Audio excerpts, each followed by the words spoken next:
Quando a gente fala em impeachment, a primeira coisa que vem na sua cabeça é presidente da República, correto? Mas não é só o presidente da República que pode ser alvo de um processo de impeachment. Ministros de Estado também. Já estamos há 8 meses do governo Lula e demorou demais até que pedido de impeachment de ministros de Estado acontecessem. A gente vai entender um pouco mais sobre isso aqui. Mas eu vou te pedir uma coisa. Ignora por completo a iluminação que eu estou utilizando. Deu bug aqui, a lâmpada estourou, eu estou com um pendente mais ou menos aqui despendurado, até a vista só de olhar. Você pode ver que está tudo bagunçado aqui, mas a gente está organizando para fazer o conteúdo com melhor qualidade para vocês. Feito é melhor do que bem feito. Eu não preciso estar com a iluminação perfeita. O que importa é a mensagem que eu vou passar para você, tá certo? Eu sei que talvez você vá concordar com um pedido de impeachment contra o ministro da Justiça, Flávio Dino. Ou não, se você gosta do Dino, você vai discordar. Mas presta atenção no que eu vou trazer para vocês. O Coronel Meira Oficial, ele fez uma postagem hoje informando que deram entrada no pedido de impeachment de Flávio Dino por crime de responsabilidade e crime comum. E ele escreveu o seguinte: sou coautor do pedido feito pelo deputado Paulo Bilinski. Assinei, juntamente com o deputado Paulo Bilinski, o pedido de impeachment contra Flávio Dino. O motivo foi negar a entrega das imagens do Ministério da Justiça, suspeita de possível destruição das mesmas, bem como a não utilização da Força Nacional durante os eventos do dia 8. Também gostaria de enfatizar que já apresentei um pedido de prisão contra o Flávio Dino, devido à sua omissão. Existem elementos mais do que suficientes para justificar o afastamento do ministro da Justiça. Deve ser aplicada de forma igual para todos. Pois é, mas essa questão de impeachment de ministros não é uma novidade, não. 2 ministros do Bolsonaro já tiveram um pedido de impeachment, que não deu andamento. Um deles foi o Ricardo Salles, enquanto ministro do Meio Ambiente, teve processo de impeachment contra ele, pedido de impeachment, assim como também do Abraham Weintraub, você lembra do ministro da Educação, que depois se virou contra o Bolsonaro, também teve pedido de impeachment contra ele. Mas cabe esse pedido de impeachment? Eu te explico agora, vamos explicar. Primeira coisa que a gente precisa é chegar aqui na Constituição Federal. Quem que julga o pedido de impeachment de um ministro? Depende do crime. E quem cometeu o crime com o ministro. Esse aqui é o artigo 52 da Constituição Federal.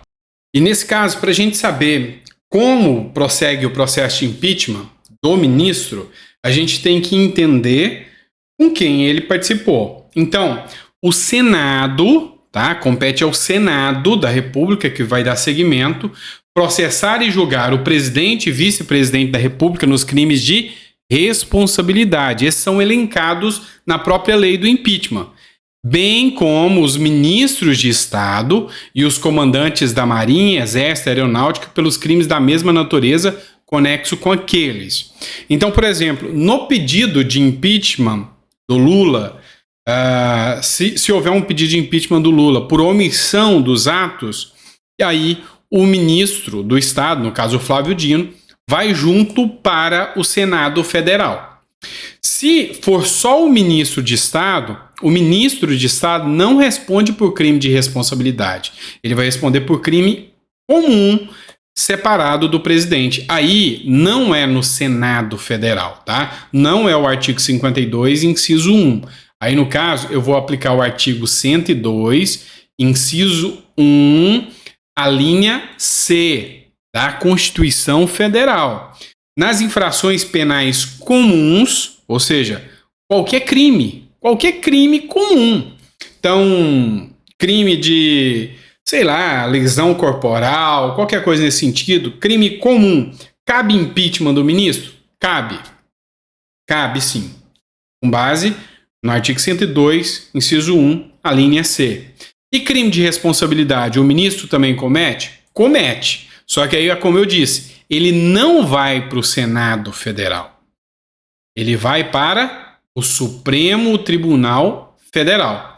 Então, esse processo que foi feito aqui, do pedido de impeachment, vai ao Supremo Tribunal Federal, tá? Mas, no final das contas, a gente sabe o resultado final. Não vai dar em nada, né? Não vai dar em nada esse processo de impeachment, porque está na mão do Supremo Tribunal Federal, ainda mais o Flávio Dino, que é cotado para ir para o próprio Supremo Tribunal Federal. Você acha que o Supremo vai dar um impeachment em relação a ele?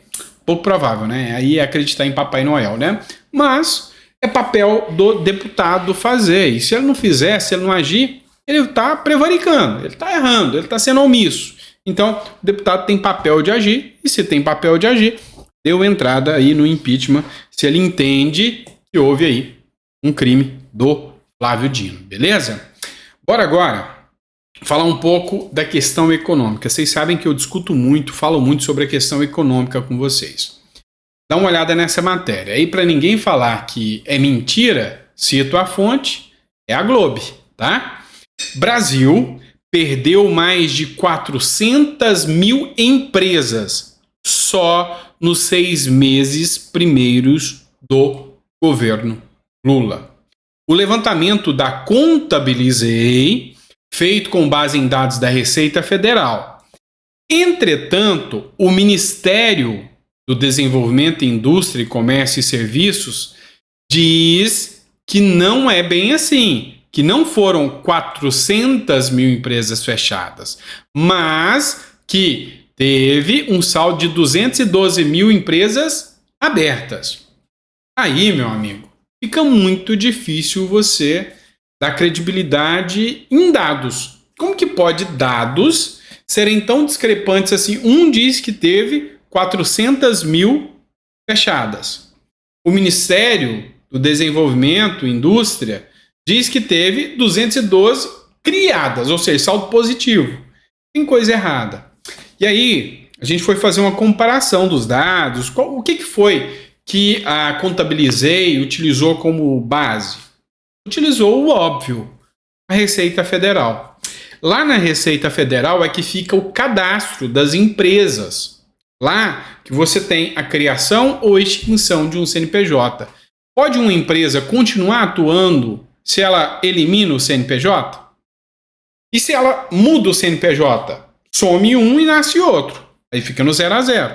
Então, a melhor forma de você encontrar se empresas foram criadas ou não é pela criação e extinção de CNPJs da Receita Federal, segundo a Contabilizei, e acho que sim, faz todo sentido. Mas a conta ainda está mais pesada ainda, tá? Vamos falar um pouco de números. Você deve estar gostando de ver o Lula viajando para cá, para lá, para cá. Só que essa brincadeira, só até julho, só nos primeiros 6 meses do ano, já levaram 30 milhões de reais. A fonte é da Revista Oeste. Fonte, Revista Oeste. Lula já gastou mais de 30 milhões com viagens internacionais, só as internacionais, sem contar as aqui dentro do Brasil. Levantamento inclui despesas até julho, somente até julho, tá? E aí, você sabe que tem mais viagem. Essa semana ele está indo para a Índia, semana que vem ele vai para Cuba, depois na próxima semana vai para os Estados Unidos, enfim, uma lua de mel incessante, né? Com as viagens internacionais a 16 países até julho, o presidente Lula já gastou 30,7 milhões, informou nessa segunda o jornal A Gazeta do Povo, com base em informações obtidas por meio da Lei de Acesso à Informação. Em 7 meses, o valor supera todo o montante expedido por Bolsonaro em 2019. Naquele ano, o antecessor de Lula gastou 37 milhões, valor já atualizado pela inflação. Bom, esse é o valor já atualizado, ou seja, 6 meses de Lula já teve muito mais gastos do que a gestão Bolsonaro. Vamos lá, vamos falar das imagens do caso Alexandre de Moraes. Já estão no Brasil, já estão disponíveis, já está na mão da Polícia Federal. Essa matéria é do jornal Metrópolis e diz o seguinte: a gravação do sistema de monitoramento do aeroporto de Roma, na Itália, que mostra as supostas, agressões contra o ministro do Supremo Tribunal Federal, Alexandre de Moraes, chegaram na manhã dessa segunda-feira em Brasília. Moraes e o filho denunciaram que foram agredidos no aeroporto em 14 de julho deste ano. Ele voltava de uma palestra na Universidade de Siena, também na Itália. Vale lembrar uma coisa aqui. A Band News fez denúncia e falou do caso Alexandre de Moraes, da suposta agressão, o quanto esse caso teve repercussão, mas o ponto crucial que precisava muito de repercussão não teve, de que a empresa que bancou a palestra do Alexandre de Moraes que estava lá é uma empresa que já foi condenada por fake news. Ou seja, fake news, para quem não banca palestra, pode. Mas se o cara é condenado por fake news e quer bancar, tudo bem. Isso aí foi o Oineg que falou lá no jornal da Band, tá? Não sou eu que estou falando, não. Quem quiser pode ir lá e acompanhar a matéria. Mas enfim, o que a gente sabe é que chegou hoje de manhã, já estou gravando esse vídeo às 9 horas, já era para ter um auê com essas imagens, nada de imagem, nada, e a gente está esperando para ver o que vai rolar, tá? Então vamos ver, somente as imagens vão falar do caso aqui, se efetivamente houve a tal agressão, se não houve. E aí é complicado. Sabe por que é complicado? Você denunciar, presta atenção, você fazer uma denúncia sobre um crime do qual você sabe não existir e fazer com que as operações policiais, a máquina do Estado, seja acionada, mesmo você sabendo que isso não é crime, se não tiver nenhuma imagem de agressão. O Alexandre de Moraes cometeu crime. E aí, qual a responsabilidade? Tá? Vai ter impeachment do ministro? Ou, se realmente o ministro falou a verdade, essas pessoas vão ser punidas com rigor de quem mexeu com o todo-poderoso ministro do Supremo Tribunal Federal. E aí, o que vai rolar disso? Eu tô doido para ver essas imagens. Se é que essas imagens vão vir à tona ou se não vão entrar em sigilo aí, né? Porque já demorou demais a entrega dessas imagens, tá certo? Vamos lá, por fim, mas não menos importante, ó, já tô com 12 minutos de vídeo, mas eu vou trazer mais uma matéria para vocês, também publicada pelo Coronel Meira Oficial, tá? Ó, o que ele escreveu aqui nessa publicação? Às vésperas da viagem de Lula para Cuba, o assessor especial e ex-embaixador Celso Amorim afirmou durante uma entrevista que é do interesse do Brasil ajudar Cuba, dando a entender que um novo pacote de auxílio com o dinheiro do povo brasileiro será direcionado para o país caribenho. Agora resta saber quem interessa este fato. Eu estou apoiando 100% o projeto de lei do meu amigo conterrâneo deputado Mendonça Filho, que impede o envio de recursos para o exterior sem aprovação no Congresso. Totalmente favorável a esse projeto em número, gênero e grau. Dá uma olhada aqui nesse trecho aqui da fala aí do Celso Amorim. O presidente Lula vai a Cuba antes de ir para a Assembleia Geral da ONU, né? E eu queria saber qual é o objetivo dessa viagem a Cuba. Há alguma intenção de o Brasil ajudar a Cuba neste momento, financiar Cuba? Bom, em primeiro lugar, o Brasil vai a Cuba porque é a reunião do G77, que é o Grupo de Países em Desenvolvimento. Então, não vai a Cuba só porque vai a Cuba. Agora, sim, há um interesse brasileiro, eu também não vou ser hipócrita, interesse brasileiro em melhorar a situação de Cuba. Há um interesse brasileiro em melhorar a situação de Cuba. Vocês entenderam?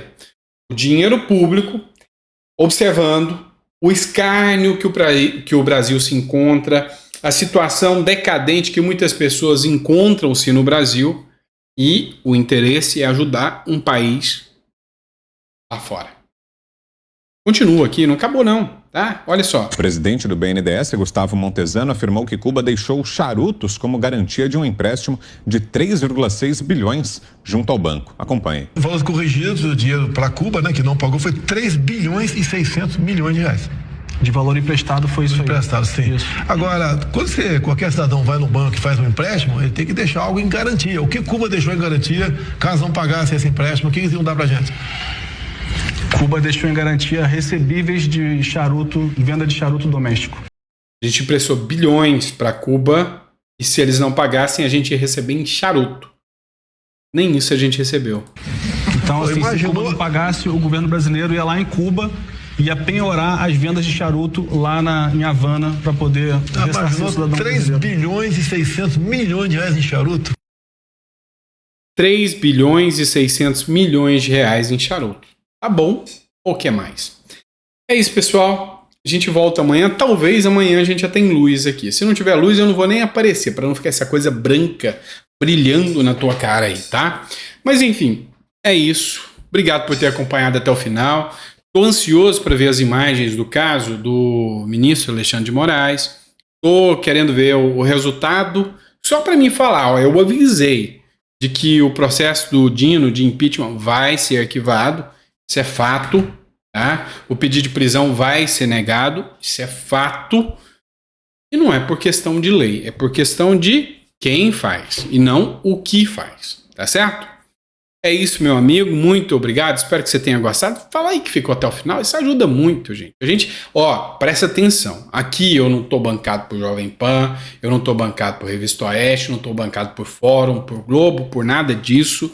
Não tem dinheiro público. Então a forma que você pode me ajudar é compartilhando. Se não é inscrito, se inscreve, ajuda a gente.